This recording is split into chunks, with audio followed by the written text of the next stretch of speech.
নমস্কাৰ ৰেডিঅ' লখিমপুৰৰ শ্ৰোতাসকলক প্ৰীতি সম্ভাষণ জনাই আৰম্ভ কৰিছোঁ আজিৰ অনুষ্ঠান এতিয়া সময় নিশা ৮ বাজিছে আগবঢ়োৱা হৈছে লখিমপুৰৰ বাতৰি নমস্কাৰ আজি ৰাখী বন্ধন ৰেডিঅ' লখিমপুৰৰ শ্ৰোতাসকলক ৰাখী বন্ধনৰ শুভেচ্ছা জনাই আৰম্ভ কৰিছোঁ লখিমপুৰৰ বাতৰি আৰু বাতৰি হাতত লৈ ষ্টুডিঅ'ত মই মিণ্টু শইকীয়া আৰু মোৰ সৈতে আছে জুনমণি দত্ত ভাৰতবৰ্ষৰ হিন্দু জৈন শিখ আদি বিভিন্ন ধৰ্মাৱলম্বী লোকসকলে আজি পবিত্ৰ ৰাখী বন্ধন উৎসৱ পালন কৰিছে নিয়ম অনুসৰি শাওণ মাহৰ পূৰ্ণিমা তিথিত প্ৰতি বছৰে এই উৎসৱ উদযাপিত হয় বায়েক ভায়েক বা ককায়েক ভনীয়েকৰ মাজৰ ভাতৃত্বৰ এনাজৰীৰে বান্ধি ৰখাৰ এক পবিত্ৰ উৎসৱ এই ৰাখী বন্ধন দেশ তথা ৰাজ্যৰ বিভিন্ন প্ৰান্তৰ লগতে লখিমপুৰ জিলাখনতো বিভিন্ন ধৰ্মাৱলম্বী লোকে এই উৎসৱ আজি পালন কৰাৰ বাতৰি পোৱা গৈছে লখিমপুৰ জিলাৰ সোণোৱাল কছাৰী স্বায়ত্তশাসিত পৰিষদৰ কাৰ্যবাহী সদস্য ধীৰেন সোণোৱালৰ বাসগৃহত অলপতে অসম আৰক্ষীৰ অপৰাধ অনুসন্ধান শাখাৰ এটি দলে অভিযান চলাই লক্ষাধিক টকাৰ সামগ্ৰী জব্দ কৰে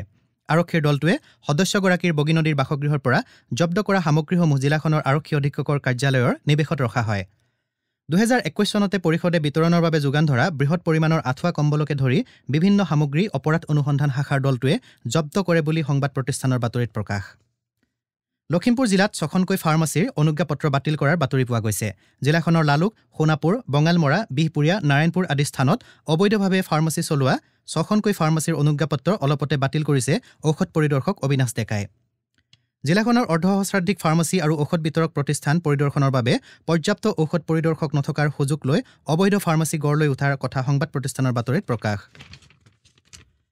আমেৰিকা যুক্তৰাষ্ট্ৰৰ ইউনিভাৰ্চিটি অৱ ছাউথাৰ্ণ কেলিফৰ্ণিয়াত PhD কৰিবলৈ সুযোগ পোৱা লখিমপুৰ জিলাৰ কদম ৰাজহ চক্ৰৰ অন্তৰ্গত কাটৰি চাপৰিৰ ধনপুৰ গাঁৱৰ ছাত্ৰ বিভাস বৰাক যোৱা 5 আগষ্টত বিভিন্নজনে সম্বৰ্ধনা জনায় এগৰাকী বিজ্ঞানী হোৱাৰ প্ৰবল ইচ্ছা থকা ছাত্ৰগৰাকীয়ে অক্লান্ত পৰিশ্ৰমেৰে অধ্যয়ন অব্যাহত ৰাখিছিল ইপিনে জিলাখনৰ হিন্দুগাঁও নিবাসী সৰ্বেশ্বৰ শইকীয়া আৰু দীপাঞ্জলি শইকীয়াৰ পুত্ৰ হৃদয়ানন্দ শইকীয়াই কানাডাৰ মেনিটোবা বিশ্ববিদ্যালয়ৰ পৰা বিশুদ্ধ গণিত বিষয়ত গৱেষণা কৰি অলপতে ডক্টৰেট ডিগ্ৰী লাভ কৰিছে আমেৰিকা যুক্তৰাষ্ট্ৰ আৰু ইজৰাইলৰ দুখন আগশাৰীৰ বিশ্ববিদ্যালয়ত পোষ্ট ডক্টৰেল আসনত অচিৰেই যোগদান কৰিব লগা ডক্টৰ শইকীয়াই ইয়াৰ পূৰ্বে বাংগালুৰুস্থিত ভাৰতীয় পৰিসংখ্যা প্ৰতিষ্ঠানৰ পৰা স্নাতকোত্তৰ ডিগ্ৰী লাভ কৰে উত্তৰ লখিমপুৰ চৰকাৰী উচ্চতৰ মাধ্যমিক বিদ্যালয়ৰ পৰা স্কুলীয়া শিক্ষা সমাপ্ত কৰা ডক্টৰ শইকীয়াৰ এই সাফল্যৰ বাবে জিলাবাসীয়ে গৌৰৱ অনুভৱ কৰিছে সফলতাৰ কথা প্ৰকাশ কৰি লখিমপুৰৰ বাতৰিৰ আগত ডক্টৰ হৃদয়ানন্দ শইকীয়াই কয় আমাৰ দৰে সৰু ঠাইৰ ছাত্ৰ ছাত্ৰীসকলেও এই ক্ষেত্ৰত যথেষ্ট উৎকৰ্ষ সাধন কৰিব পাৰে তাৰ বাবে আমি পাঠ্যপুথিৰ পৰিসৰ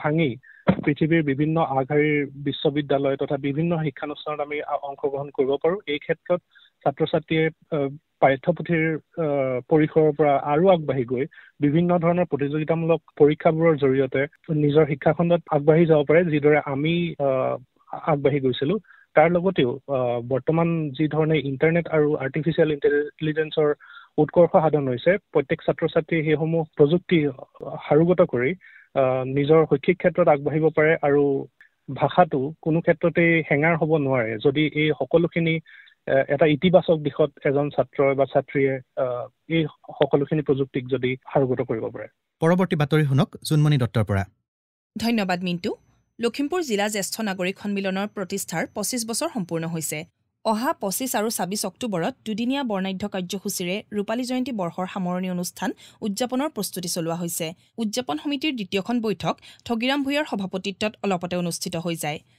IDBIৰ লখিমপুৰ শাখাই যোৱা 7 আগষ্টত জিলাখনৰ বগীনদী উচ্চতৰ মাধ্যমিক বিদ্যালয়লৈ বিদ্যালয়ৰ প্ৰয়োজনীয় ডেস্ক বেঞ্চ টেবুল চকী চিলিং ফেনকে আদি কৰি বিভিন্ন সামগ্ৰী আগবঢ়ায় বেংকটোৰ লখিমপুৰৰ শাখা পৰিচালক ললিত চন্দ্ৰ কলিতাই বিদ্যালয়খনৰ ভাৰপ্ৰাপ্ত অধ্যক্ষ অনিল গগৈৰ হাতত এই সামগ্ৰীসমূহ প্ৰদান কৰে যোৱা 7 আগষ্টত বান্দৰদেৱা উচ্চ মাধ্যমিক বিদ্যালয়ত জাৰ্নেলিষ্ট এছ'চিয়েশ্যন ফৰ আছাম চমুকৈ জাফাৰ লখিমপুৰ জিলা সমিতিৰ উদ্যোগত সৰ্পদংশন তথা চিকিৎসা আৰু জীৱনভিত্তিক শিক্ষা সন্দৰ্ভত এখনি সজাগতা সভা অনুষ্ঠিত হৈ যায় ডক্টৰ দিব্যজ্যোতি শইকীয়াই সমল ব্যক্তি হিচাপে অংশগ্ৰহণ কৰা সভাখনি উদ্বোধন কৰে বিদ্যালয়খনিৰ সহকাৰী শিক্ষক বিশ্বেশ্বৰ দত্তই নাৰায়ণপুৰৰ খেৰাজখাট মহাবিদ্যালয়ৰ প্ৰেক্ষাগৃহত যোৱা 7 আগষ্টত এখনি গ্ৰন্থ উন্মোচনী সভা অনুষ্ঠিত হৈ যায় মহাবিদ্যালয়খনৰ ৰাষ্ট্ৰীয় সেৱা আঁচনিৰ সমন্বয়ক তথা হিন্দী বিভাগৰ সহকাৰী অধ্যাপক ডক্টৰ লক্ষীপ্ৰকাশ হাজৰিকাই আধৰা সভাত ৰাষ্ট্ৰীয় সেৱা আঁচনি আৰু যুৱ উন্নয়ন শীৰ্ষক গ্ৰন্থখন উন্মোচন কৰে মাধৱদেৱ বিশ্ববিদ্যালয়ৰ শৈক্ষিক পঞ্জীয়ক ডক্টৰ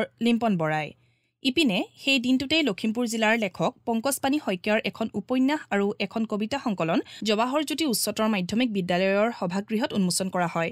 গ্ৰন্থ উন্মোচনী সভাত উপস্থিত থাকি ধূম্ৰদণ্ডিকা নামৰ উপন্যাসখন উন্মোচন কৰে নাট্যকাৰ নাট পৰিচালক ডক্টৰ হৰেণ শইকীয়াই আৰু কবিতা সংকলন আবেলিৰ ৰামধেনুত প্ৰেম পহেলিকা উন্মোচন কৰে কুসুম পাটগিৰিয়ে। জৱাহৰ জ্যোতি উচ্চতৰ মাধ্যমিক বিদ্যালয়ৰ অধ্যক্ষ হৰি ভাগৱতীৰ সভাপতিত্বত অনুষ্ঠিত হয় গ্ৰন্থ উন্মোচনী সভাখনি। ঢকুৱাখনাৰ গোবিন্দপুৰ মজলীয়া বিদ্যালয়ে চলিত বৰ্ষত প্ৰতিষ্ঠাৰ ৭৫ বছৰত ভৰি দিছে। এই ঐতিহাসিক ক্ষণৰ উপলক্ষে ঢকুৱাখনাবাসী ৰাইজৰ সহযোগত বিদ্যালয়খনে মহাৰজত জয়ন্তী উদযাপনৰ প্ৰস্তুতি চলোৱাৰ বাতৰি পোৱা গৈছে। মহাৰজত জয়ন্তী বৰ্ষ সফল ৰূপত ৰূপায়ণ কৰিবলৈ ৰাজহুৱা সভাই স্থানীয় বিধায়ক নৱকুমাৰ দলেক সভাপতি, আনন্দ বৰাক কাৰ্যকৰী সভাপতি আৰু দিব্য কুমাৰ বৰুৱাক সাধাৰণ সম্পাদকৰ দায়িত্ব দি এখন উপ সমিতি গঠন কৰা হৈছে। অসম ৰাজ্যিক অংগনবাড়ী কৰ্মী আৰু সহায়িকা সন্থাৰ লখিমপুৰ জিলা সমিতিখন নতুনকৈ গঠন কৰা হয়। নৱনীতা হাজৰিকাক সভানেত্ৰী আৰু কবিতা দত্তক সম্পাদিকা হিচাপে লৈ ৩১জনীয়া অসম ৰাজ্যিক অংগনবাড়ী কৰ্মী আৰু সহায়িকা সন্থাৰ লখিমপুৰ জিলা সমিতিখন নতুনকৈ গঠন কৰা হয়। খেলৰ বাতৰি। বগীনদী ব্লক ক্ৰীড়া সন্থাই আয়োজন কৰা চলন্ত ট্ৰফী ফুটবল খেল প্ৰতিযোগিতাখনি অহা ২৪ আগষ্টৰ পৰা অনুষ্ঠিত হ'ব। প্ৰতিযোগিতাখন এইবেলি জিলা পৰ্যায়ৰ বিপৰীতে ব্লক পৰ্যায়তহে অনুষ্ঠিত হ'ব বুলি জানিব পৰা গৈছে। স্বাধীনতা দিৱস উপলক্ষে ১৫ আগষ্টত এখন প্ৰীতি ফুটবল খেলো অনুষ্ঠিত হ'ব।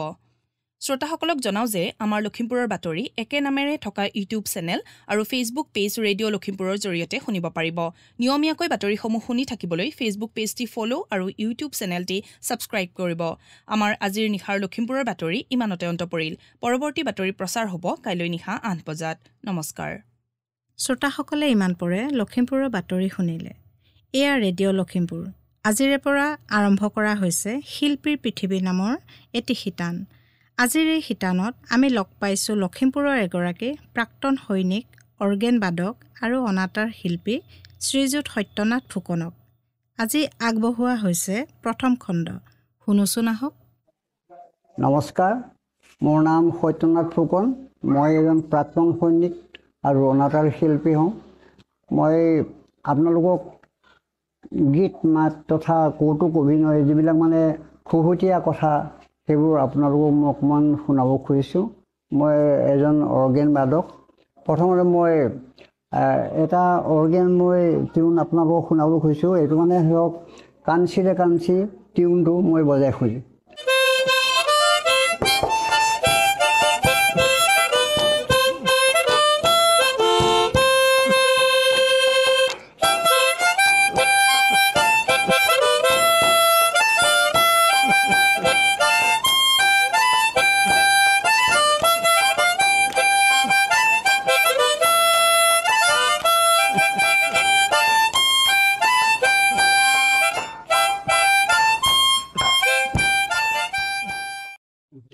মই মাউথ অৰ্গেন বজাবলৈ মই 1970 চনৰ পৰাই মই আৰম্ভ কৰিছোঁ আৰু প্ৰায়তো আমাৰ সুধাকণ্ঠ আমাৰ ডক্টৰ ভূপেন হাজৰিকাৰ ভায়েক জয়ন্ত হাজৰিকা মই লগ পালোঁ নিজৰা পাৰৰ গুৱাহাটীত তেওঁৰ বাসস্থানত। আৰু তাতে মানে তেওঁৰ অৰ্গেন বজাইছিলে, মই শুনি আছিলোঁ। তাৰপৰা মই ক'লোঁ যে মোকো শিকাব নেকি? বোলে মইতো শিকাই দিব নোৱাৰোঁ। এনেকৈ মোক এটা তেওঁ প্ৰেৰণা দিলে যে এইটো এনেকৈ বজালে এনেকৈ। তেতিয়া মই এখন গুৱাহাটীত তাতে মানে এখন অৰ্গেন কিনিলোঁ। কিনি পেলাই মই অকণমান প্ৰেক্টিছ কৰিলোঁ। প্ৰেক্টিছ কৰোঁতে লাহে লাহে মোৰ আহি গ'ল। আকৌ পিছত মই কলিকতা যেতিয়া ঘূৰি গৈছোঁ, কলিকতাত এখন ভাল সেই মেড ইন চাইনা এখন ভাল লৈছিলোঁ হেৰ' বুলি। সেইখন বজোৱাৰ পিছত মোৰতো খুব ভালকৈ আহি গ'ল।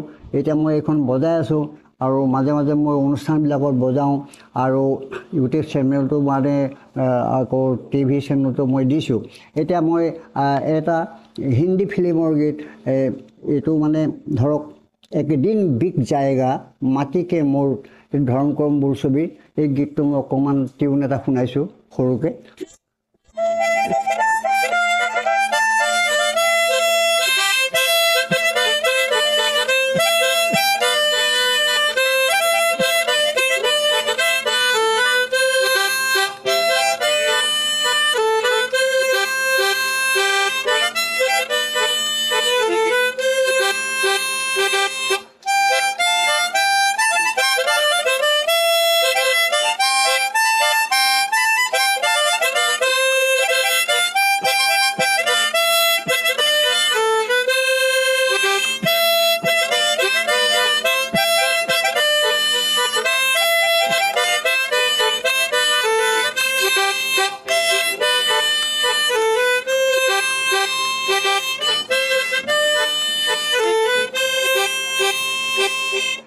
তাৰপিছত মই আমাৰ খগেন মহন্তৰ এটি অসমীয়া বিহু সুৰীয়া গীতৰ মানে সুৰ অকণ শুনাইছোঁ। বহাগৰ টিউন কুঁহিপাত পেপাতেৰি মিহিমাত সোণালী সোণাৰু গাঁও এই গীতটো।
শ্ৰোতাসকলে ইমান পৰে শিল্পীৰ পৃথিৱী শিতানত সত্যনাথ ফুকনৰ আত্মকথা শুনিলে। বাণীবন্ধনত আছিল ৰিণ্টু শইকীয়া আৰু সম্পাদনাত ৰুবুল হাজৰিকা। সাক্ষাৎকাৰটি দ্বিতীয় খণ্ডতে শুনিবলৈ পাব কাইলৈ এই একে সময়তে। আজিলৈ ৰেডিঅ' লখিমপুৰৰ অনুষ্ঠান প্ৰচাৰ ইমানতে সামৰিছোঁ। কাইলৈ নিশা 8 বজাত পুনৰ লগ পোৱাৰ প্ৰতিশ্ৰুতিৰে আজিলৈ জয়া হাজৰিকাক বিদায় দিয়ক। শুভৰাত্ৰি।